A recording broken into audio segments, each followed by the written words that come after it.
For Bunnings Homegrown Heroes, the mahi never stops. Nominate the unsung heroes in your touch community that go above and beyond. They could win $5,000 to invest into the sport we love. Nominate today.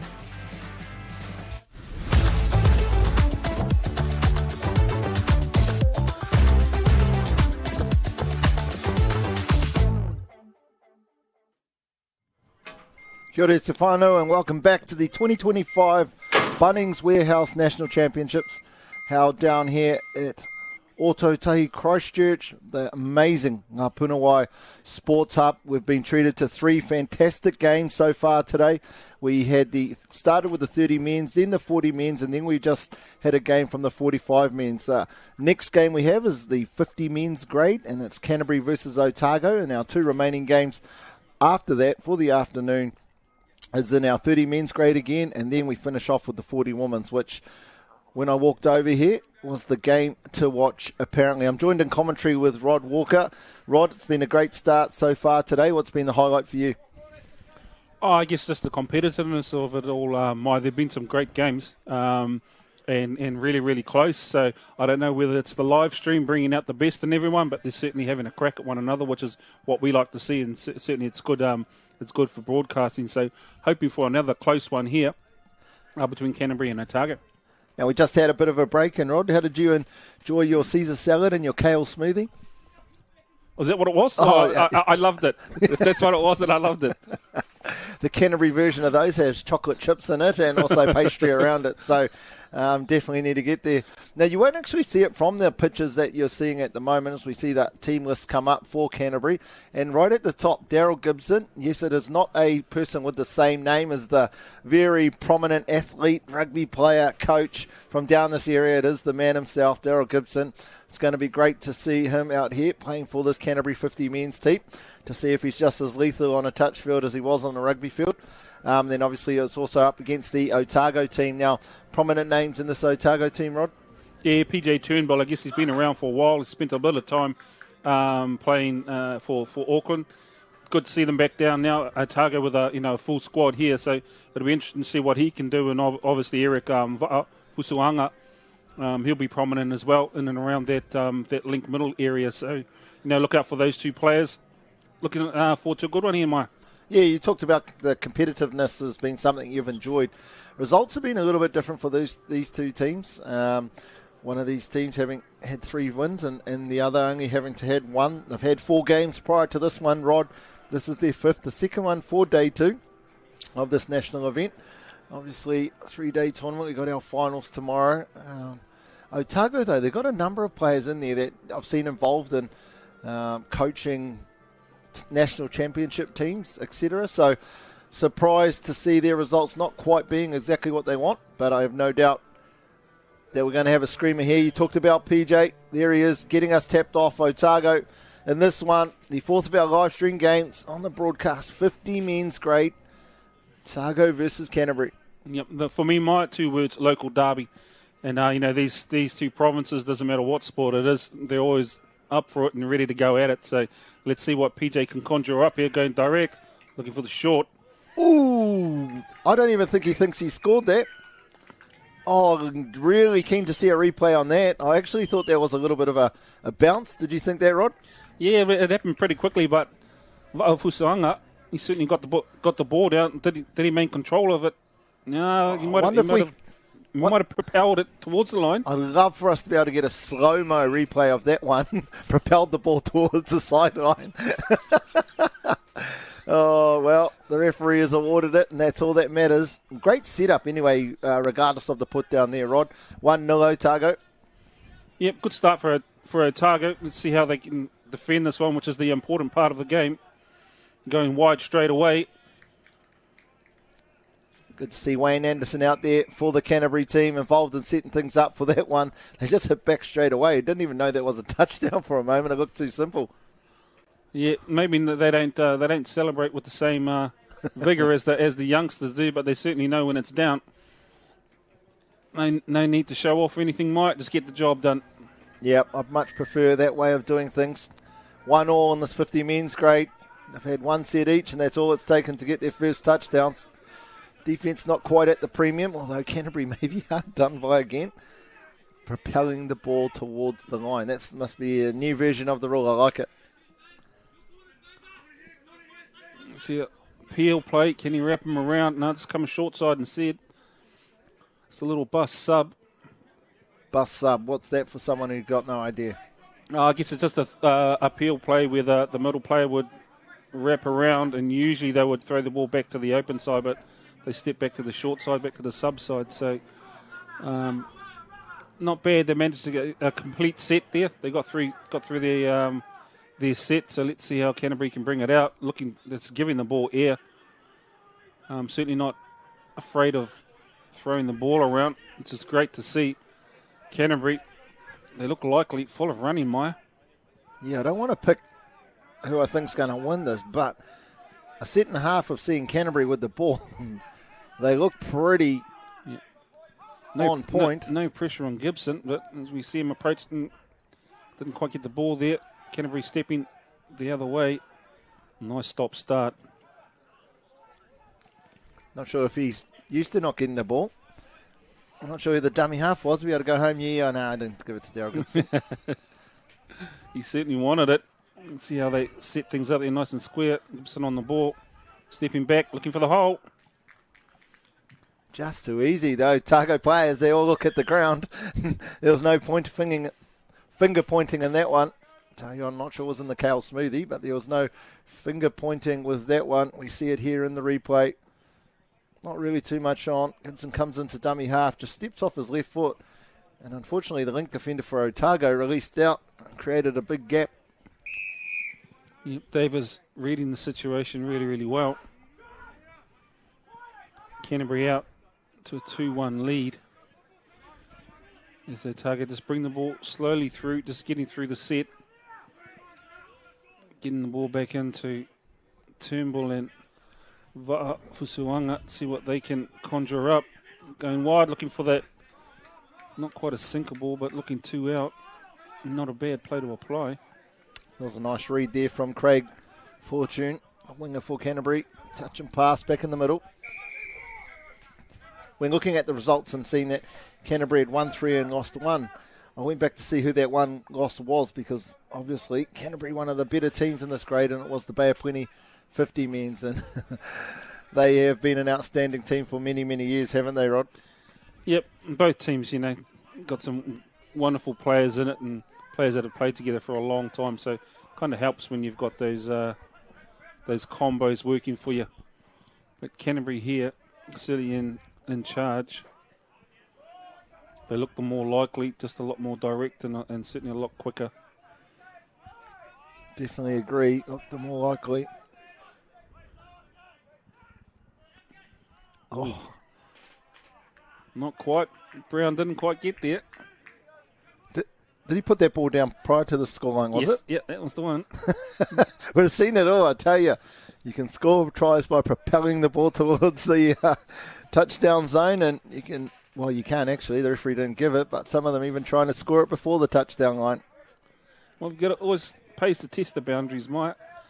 We're finding it a bit here. But Canterbury certainly active defensively. Oh, that could have come to something there. They definitely had the numbers down that short side if the pass stuck. Good set of defence here from Canterbury. Otago struggled to get away from their line. Canterbury with a great opportunity. 2 touches now, just 20 short of the attacking scoreline. Jayton Manuel coming to play. They had numbers. The old back around the corner of the defender pass. Oh, you know what I actually saw, which was a bit of nostalgia? I went and watched these two teams warmed up, and it's great to see the old stretch when coach says, here's a stretch, and you stand around. When they look, you suddenly bend down and sort of put your fingers down towards your toe as you lift your toe back towards you. So it's great to see that stretch is obviously still what our high-performance athletes are using. More out of fear from the coach that time, but there's certainly the appreciation now, and just in terms of warm-ups and warm-downs, and making sure that you do the best that you can for your body. Canterbury just get their ball, turn it straight over and into their work. Like Otago are trying to get themselves back on side. They still haven't really been able to get set. Now they are. Canterbury just slowly working themselves up the field. Fourth touch now. Come back towards this middle. Anderson. You say that name and you know you're a gun. Last touch now. Just a bit of ad-lib footy. Trying to create numbers, find space. Well done, though, from Otago. They didn't have the greatest set, but they've defended it. They've made up for it. That's the one. All you have to do is just stay in touch and make sure you're there or thereabouts. Come the back end of that second half, and then it's an opportunity for anyone. We see Otago just a little bit clunky and getting on here. Header when he with the ball. Just noticing the nice little initiative that Bunnings has here is like team of the tournament, and I guess it's it's a lot, talks a lot to the spirit of the Masters, and just in terms of, so it's just something that if any of the teams, if they do something good or whatever, you can nominate them and put them in there. So, and what we are hearing is that there's a lot teams that obviously they've got to do their laundry and stuff, and they're out of town, but other provinces just picking up their laundry for them and dropping it off, and just little things that go out and help. And just go to show that all the provinces and teams are happy to work together. On the field, they're obviously their adversaries, but off the field, there's a lot of goodwill and in and amongst our teams and provinces. I heard there's a competition like that too for the commentators. I do have a bag of washing rod. If you want to put yourself forward to winning that you're more than welcome to come and grab and take back to the Novotel where you're staying. Yeah. Usually are inspired to something, and that's probably not one of them. Otago with their best opportunity since their first touchdown to get across. We've seen the tap on now. It's a race to the corner. Unfortunately, John Hiruini couldn't quite win that one.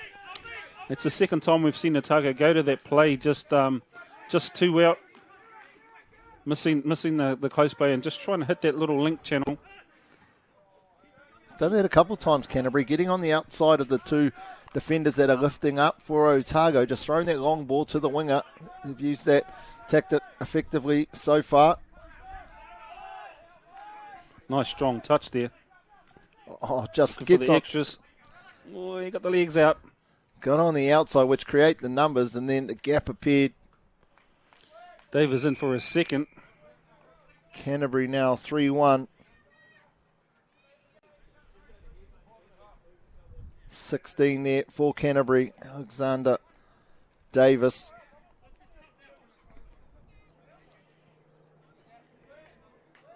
It's 3-1 Canterbury.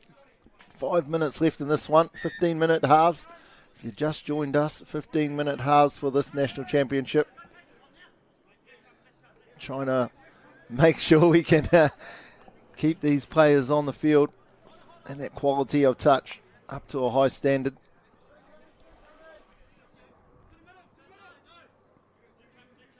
Otago just searching, just trying to find. It'd be good if they can, pull that link up and out of zone, and then just try to play that link a little bit more.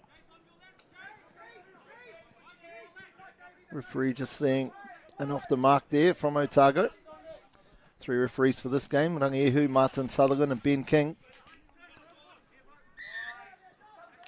Again, looks like we have a similar situation there. No forward pass this time. I'm sure both teams won't mind the stoppage in play there. As you can tell, Mike, by how quickly that the stoppage has been restarted, given plenty of time for the Otago subs to get on. It's pretty impressive though, Rod. 50 men's grade. They actually have 6 teams in this one: Auckland, Bay of Plenty, Otago, North Harbour, Canterbury, Counties, Manukau. So a good group of teams. 2 down here from the South Island. This local W we see is Otago doing a great job. Kelly Graham setting that one up, and a great line run. I couldn't quite get the number for Otago, the try scorer, but we'll see it here in the Bunnings Warehouse replay. Graham Kelly setting things up. Unfortunately, the winger had released by that time. Yeah, just a fake peel on that one. He had his options, but well set up by Otago. 3-2. Otago claw one back. Anderson now on the ball, though. Basically, when he's on, Canterbury have been scoring. So, Otago, they've started to find their connection with their defence. Just in case the ref didn't know, PJ just turned around, gave him the wink.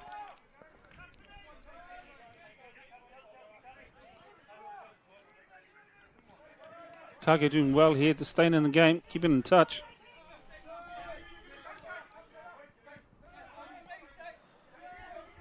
What is the tactics in this grade, Rod, in the 50 grade?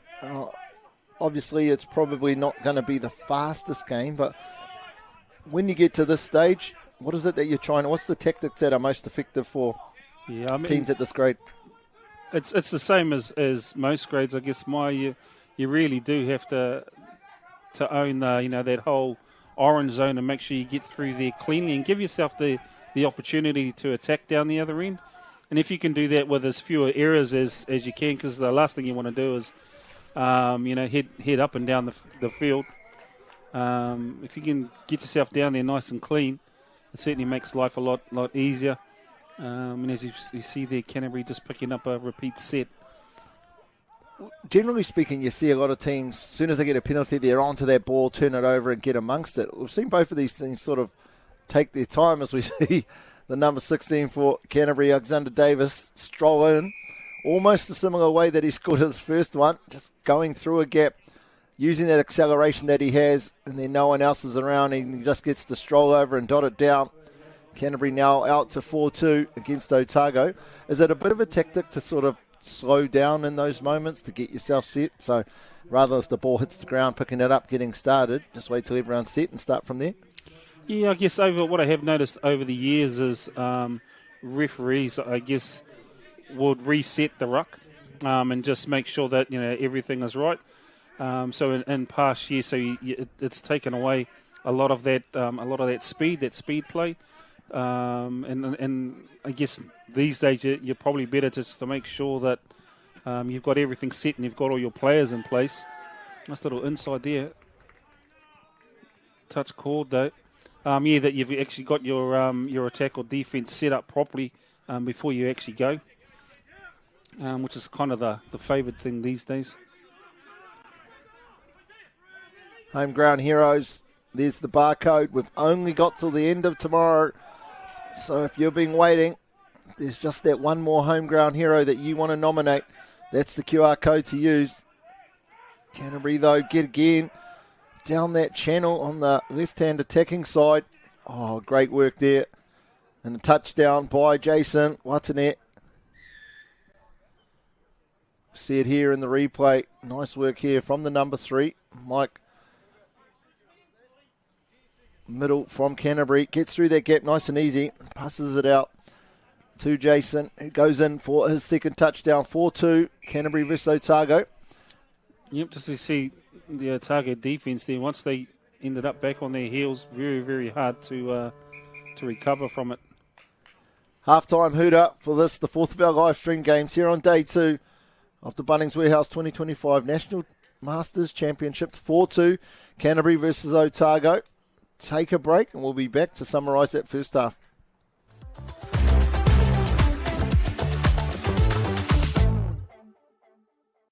For Bunnings Homegrown Heroes, the mahi never stops. Nominate the unsung heroes in your touch community that go above and beyond. They could win $5,000 to invest into the sport we love. Nominate today.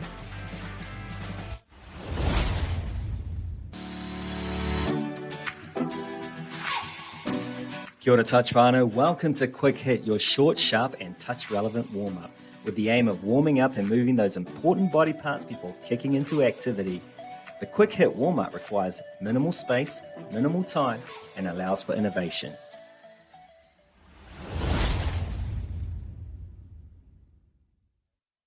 For Bunnings Homegrown Heroes, the mahi never stops. Nominate the unsung heroes in your touch community that go above and beyond. They could win $5,000 to invest into the sport we love. Nominate today.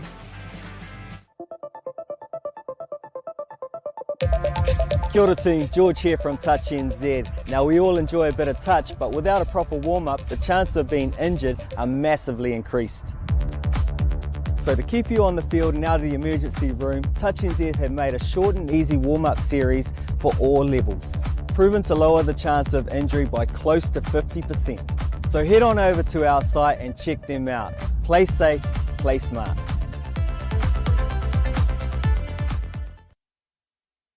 For Bunnings Homegrown Heroes, the mahi never stops. Nominate the unsung heroes in your touch community that go above and beyond. They could win $5,000 to invest into the sport we love. Nominate today.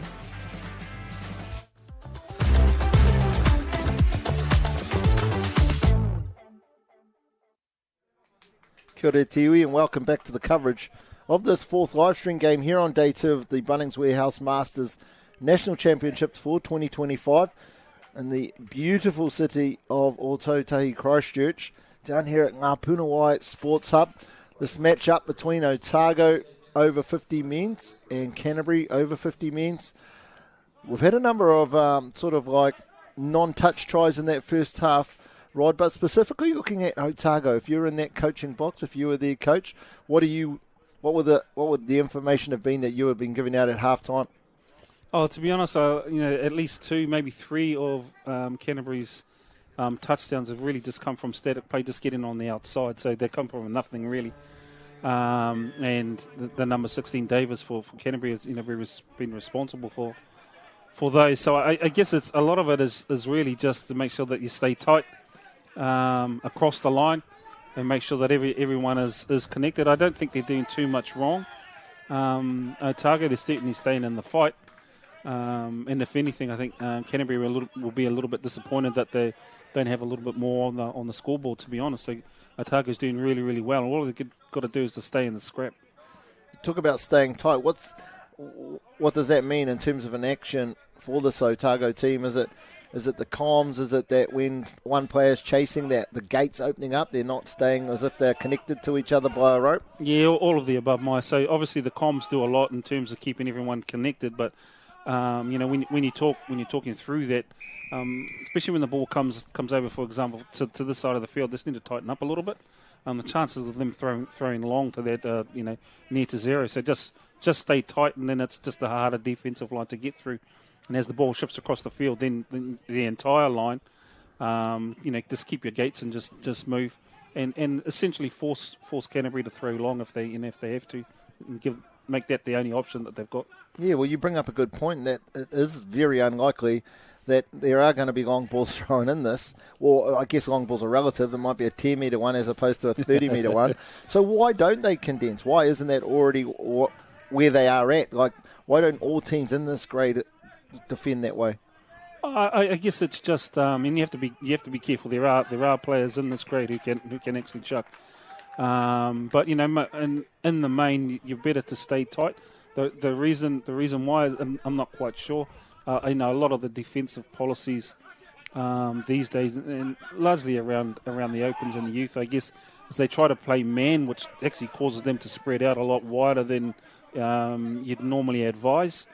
So some of that is coming through from the coaching, I guess, throughout. But these teams, you can stay condensed enough, then it's certainly it'll take you a long way there.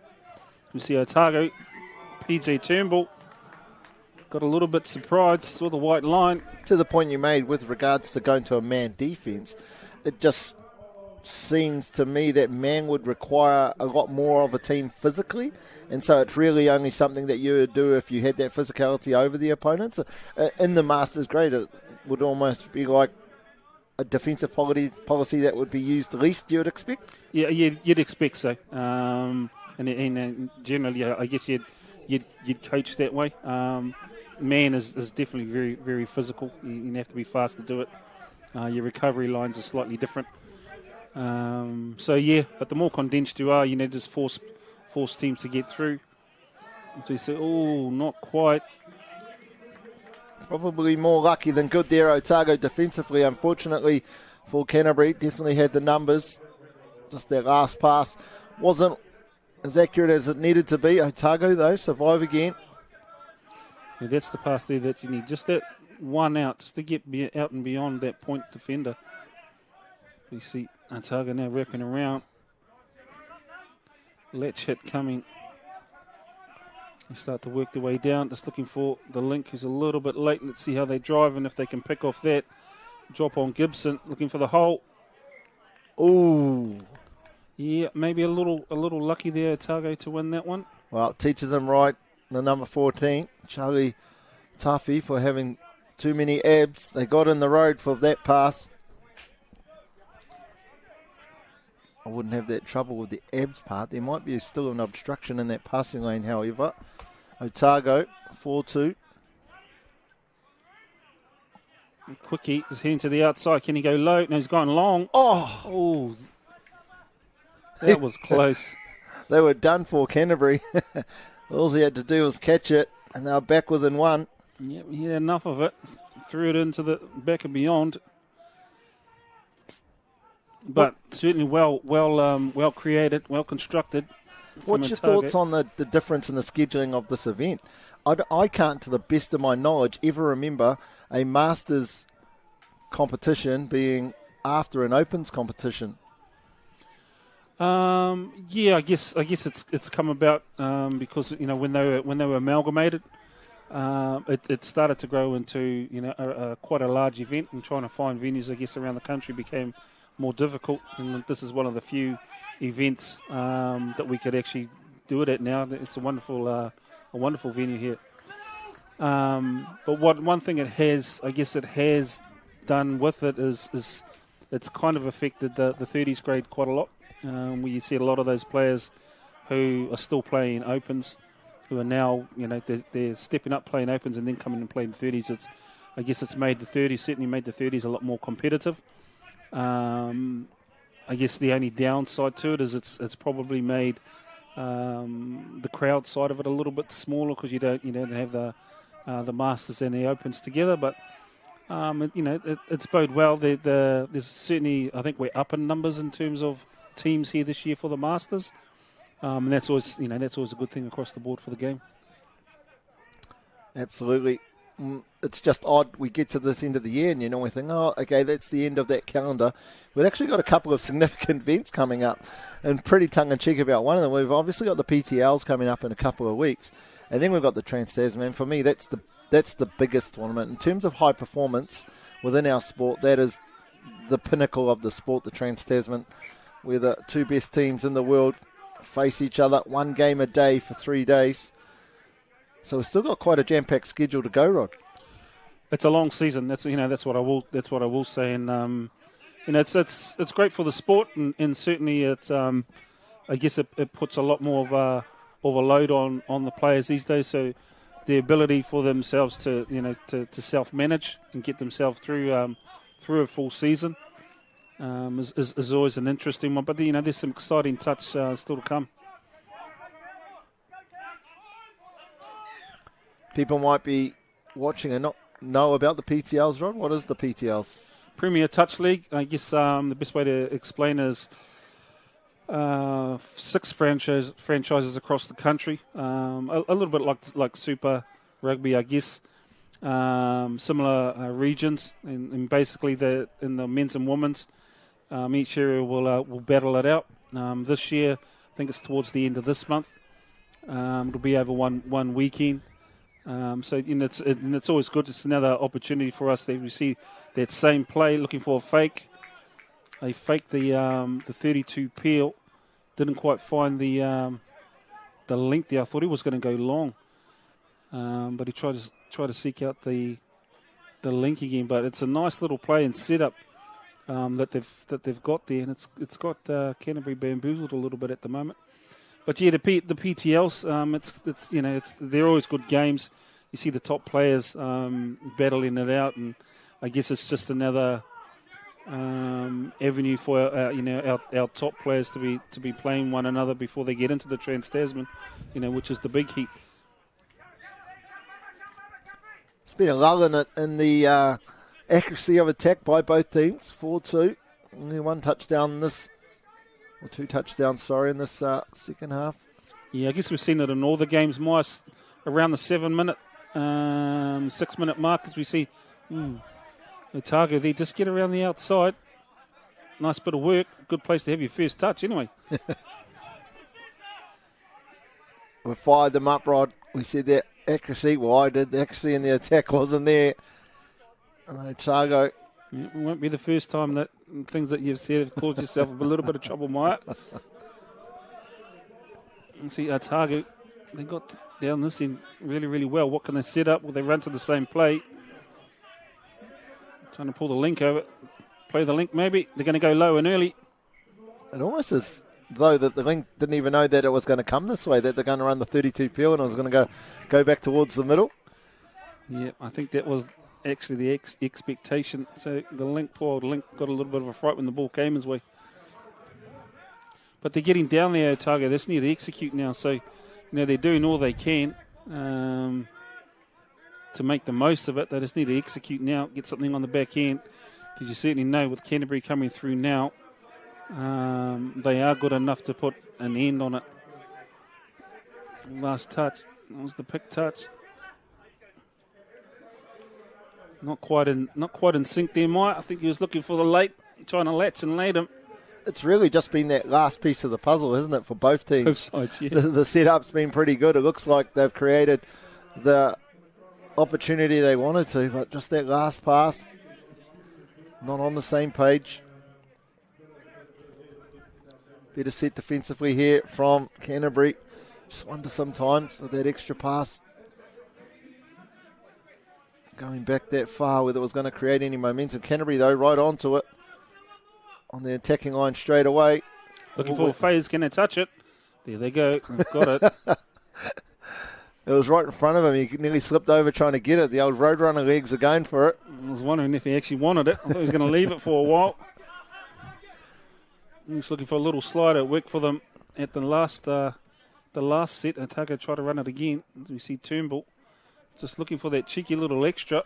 As you say, Maya, not quite sure if it's needed every now and then. Just puts a little bit more pressure on the squad. Managed to come off that time there. Otago looking quite lively, to be honest. You see Turnbull on the pick. Can we get him around the outside? Not quite. He's going to dance around, though. He's been really good, hasn't he, David Broughton? He nearly slipped down the sideline earlier. He's always good on the yards, accurate when he's in dummy half when his team's going through their ruck pattern. Try to find something extra then. Going back to the Trans-Tasman, Rod, I don't know what your sense is. You're probably around a lot more touchback players than I, but I just get a sense that there's a real hurt that from the World Cup. Not only how dominant the Australians were in the Opens grade, but across it, and I just get a sense from the Kiwis that they're sort of like, it almost couldn't have come at a better time, this Trans-Tasman, because they actually just want to go, well, we weren't okay with that, actually. We're a lot better than that. And something tells me we could be in for a big surprise here at this Trans-Tasman. Oh, they've been training, all squads have been training really well. And there's one thing you can, not quite making it again. There's obviously been an amnesty on scoring touchdowns in the second half. I think so. There's something wrong with the white line. Someone needs to check it. There's something on that chalk. But, the touchback teams have been training really, really well.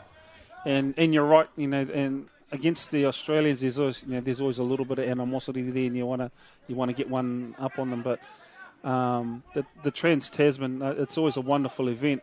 And the thing I like is, you get three games. So it's always good for, I guess, from a coaching perspective, to watch a game and then see how the coach alters things in the next game. And there's always a lot of gamesmanship in it, and who's holding back what for what game, and all the rest of it. So I enjoy that part of it. All the mental games that get played. But no, I certainly hear what you're saying in terms of the Kiwis. Trying to get some back. I think there's been any effects for the Australian team. Their NTL's been postponed. Yep, yeah, definitely. Obviously, feel for all those that have been affected by Cyclone Alfred up there in Australia, which caused the NTLs to be changed. So the NTLs, I think they get pushed back now to early June now. It certainly does affect. I mean, nice little ball there. So just a little bit of ad lib from Canterbury. That certainly is what Canterbury will do to you if you give them too much space. Yeah, well, they had a player chili bin. Not sure if you've seen that going on in the background there. One of the Otago players was chili bin, and to Canterbury's credit, when you are given an overlap, a natural overlap, 6v5, you got to take it, and they did it very easy.